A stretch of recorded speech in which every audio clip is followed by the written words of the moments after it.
Hello, our documentary is going about the home front.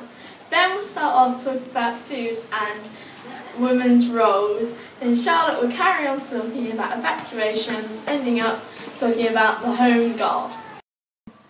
Most of Britain's food came from other countries by ship, and during the war a lot of ships were sunk. This made Britain have a lack in food.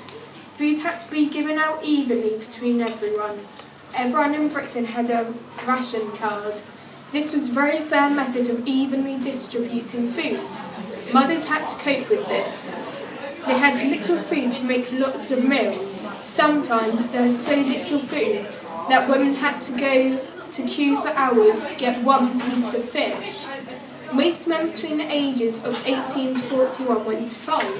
Now I'm talking about women, their roles.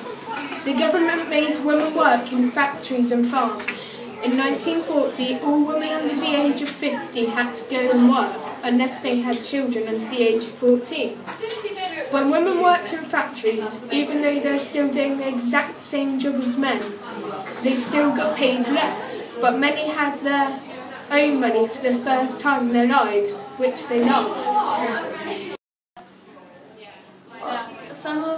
Some women at factories like Rolls-Royce went on strike for equal pay and money. They said that women doing skilled work on machines were only paid the same as the unskilled men who cleaned laboratories and farms. By 1943 there were nearly 80,000 women in the Women's Land Army. They joined the Land Army to do the work of the men who had gone to war. They drove tractors, milked cows, planted potatoes and dug ditches. Most of the women enjoy the work. In September 1939, the government were in great fear at the thought of bombing causing Britain's cities to burn.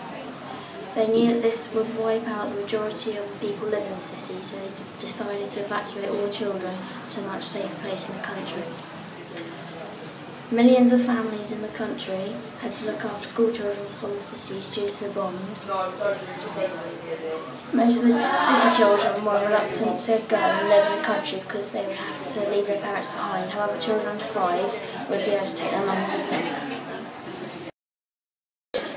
The Home Guard started in 1940 when Britain was losing and Germany was winning, especially as France just got defeated.